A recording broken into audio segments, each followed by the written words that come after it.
बच्चों, अब हम पढ़ेंगे पाठ 19 का नाम है 2 गज ज़मीन। पाठ परिचय।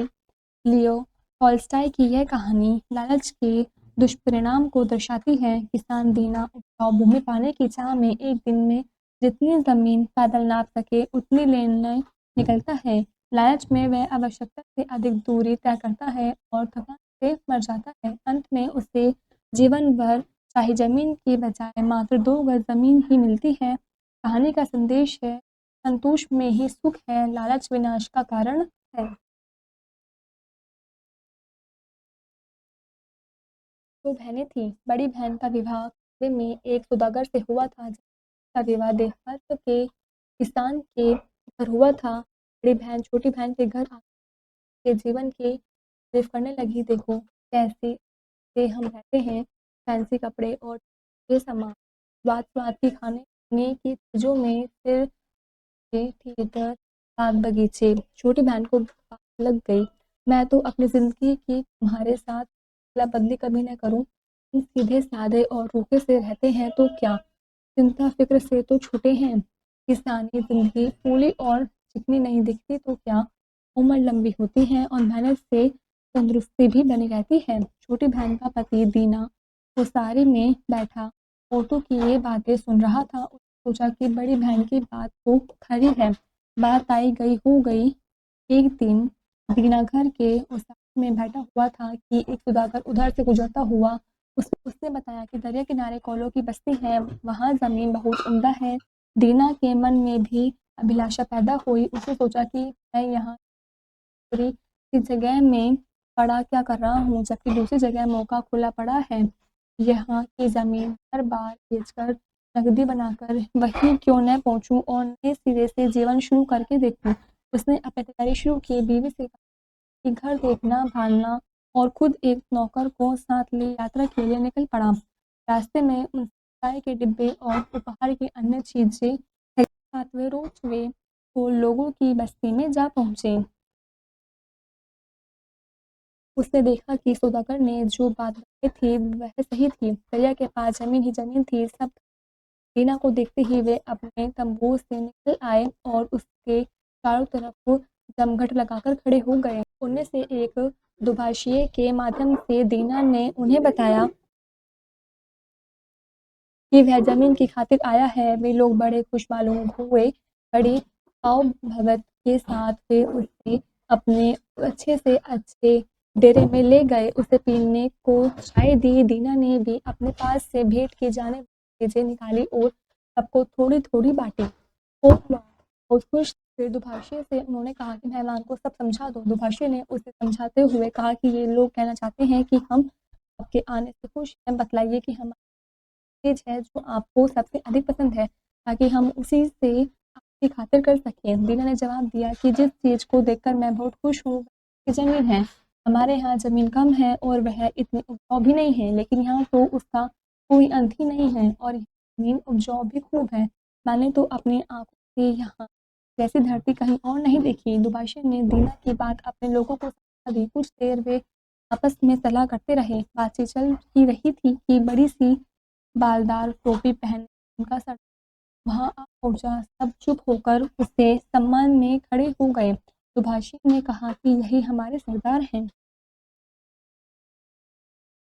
दीना ने फौरन अपने सामान में से एक बढ़िया तबादा निकाला और चाय का एक बड़ा डिब्बा तथा अन्य चीजें सरदार को भेंट की। सरदार ने भेंट स्वीकार की और अपने आसन पर आ उसके बाद दीना की तरफ मुखिब होकर हिंदुस्तानी भाषा में कहा, ने जो कहा ठीक है, जितने ज़मीन चाहो चुन लो, हमारे यहाँ उसका घाटा मतलब कमी नहीं है।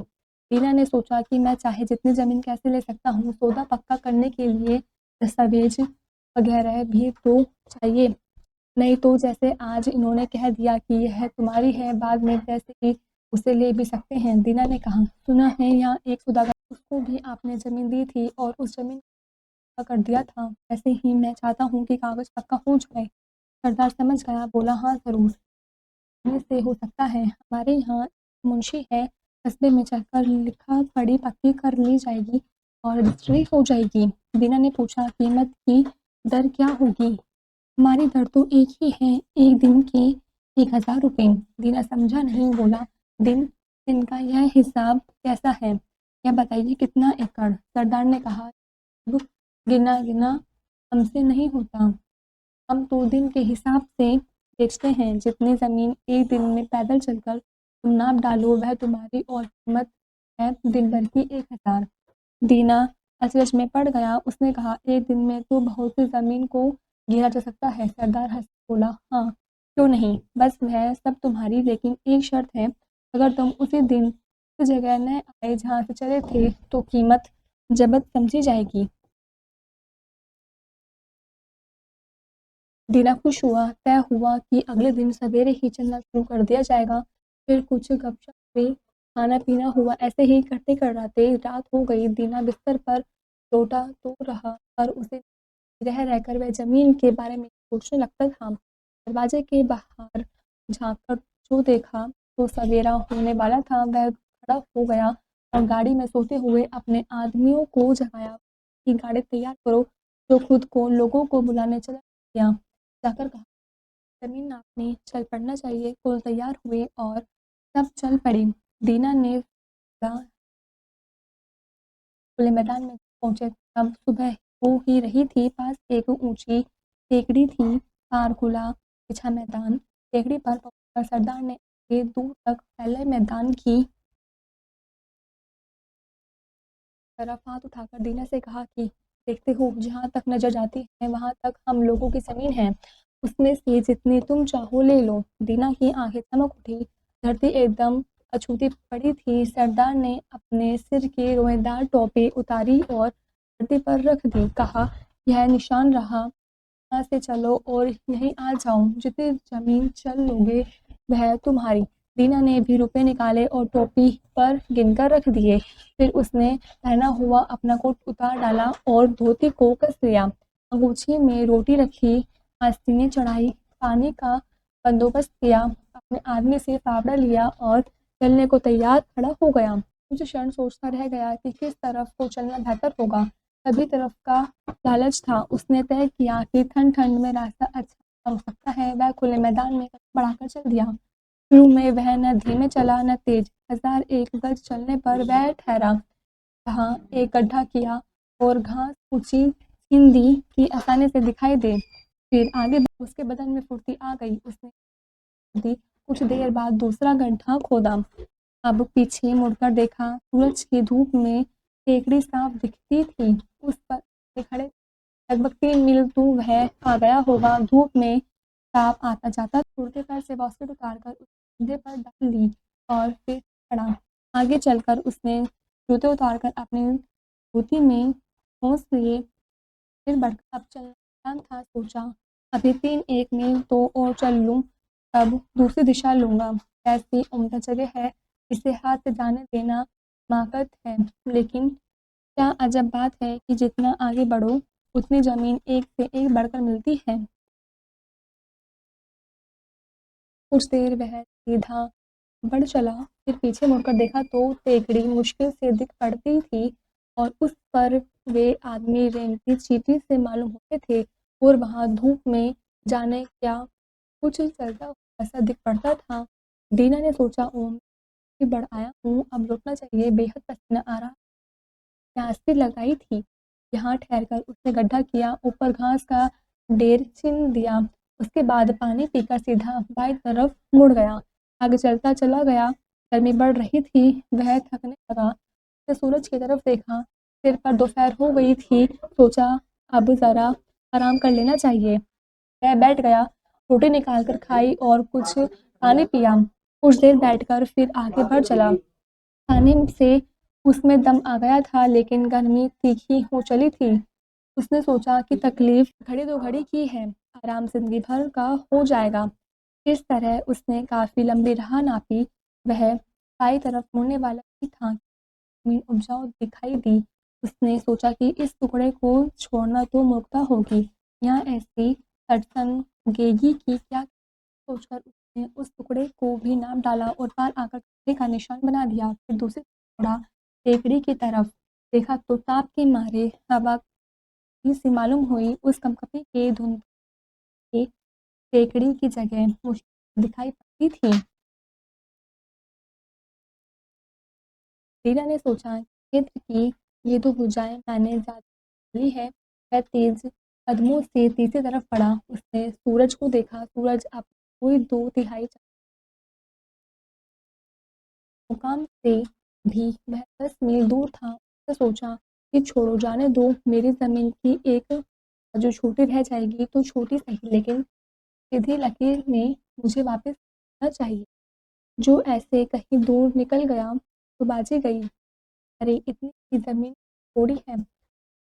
दीना ने वहाँ तीसरे गड्ढे का निशान डाल दिया। वो टेकड़ी की तरफ मुँह कर ठीक उसी सीध में चल दिया। नाक की सीध बांधकर वह टेकड़ी की तरफ चला। धूप उसका सर ले चुकी थी। नंगे पैर जगह जगह पर फट और छिल गए थे और ये जवाब दे रही थी, ज़रा आराम करने का उसको जी हुआ, लेकिन यह कैसा हो सकता था? सूरज छिपने से पहले उसे हाथ पहुँच जाना था। सूरज पल पल नीचे ढल रहा था। उसके मन में सोच होने लगी कि मुझसे बड़ी भूल हुई।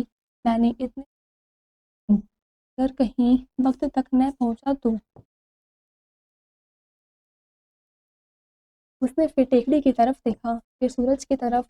मुकाम से अभी वह दूर था। सूरज धरती के पास झुक रहा था। दीना जी तोड़ चलने लगा। चलने में सांस फूलती और कठिनाई होती थी, लेकिन तेज पर तेज कदम वह बढ़ता गया। वह बढ़ता चला, लेकिन जगह अब भी दूर बनी थी।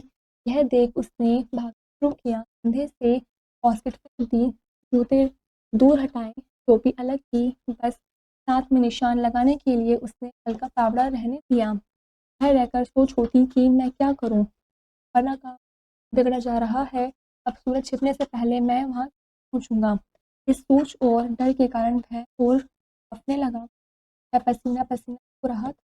धोती गीली होकर चिपकी जा रही थी और मुंह सूख गया था, लेकिन फिर भी वह भागता ही जाता था कि उसकी लुहार की अपनी की तरह चल उठी। दिल भीतर हथौड़े की चोट धड़कने लगा। उधर टांगे बेबस हुई जा रही थी। दीना को डर हुआ कि इस थकान के मारे वह कहीं गिरकर ढेर ही न हो जाए। वह दौड़ता ही गया। आगे को लोगों की आवाज़ सुनती थी। वे उसको जोर जोर से बुला रहे थे। इन आवाज़ों से उसका दिल और सुलग उठा। अपनी आखिरी ताकत समेटकर वह दौड़ा। सूरज धरती से ढका जा रहा था। तिरछी रोशनी के कारण वह खूब बड़ा और लहू सा लाल दिख रहा था। वह अब डूबा सूरज बहुत नीचे पहुंच गया था, लेकिन दीना भी जगह के बिल्कुल किनारे आ लगा था। टेकड़ी पर हिला हिलाकर बढ़ावा देते हुए कोल लोग उसे सामने दिखाई दे रहे थे। अब तो ज़मीन पर रखी वह टोपी भी दिखने लगी, जिस पर उसकी रकम भी रखी थी। वहाँ बैठा सरदार भी दिखाई दिया। दीना ने हसरत भरी निगाह से सूरज की तरफ देखा। सूरज धरती को छू चुका था। वह बची खुची अपनी शक्ति से आगे बढ़ा, कमर झुकाकर भागा, जैसे कि टांगे साथ मैं देती हूँ। टेकड़ी पर पहुँचते पहुँचते अंधेरा हो आया था। उसने ऊपर देखा, सूरज छिप चुका था। उसके मुंह से एक चीख सी निकल आई, ओ मेरी सारी मेहनत व्यर्थ गई। यह सोचकर वह थमने को हुआ, लेकिन उसे ध्यान आया कि जो खड़े हैं उन्हें तो सूरज अब भी दिख रहा होगा। सूरज छिपा नहीं है, फिर भी मुझको नहीं दिखता।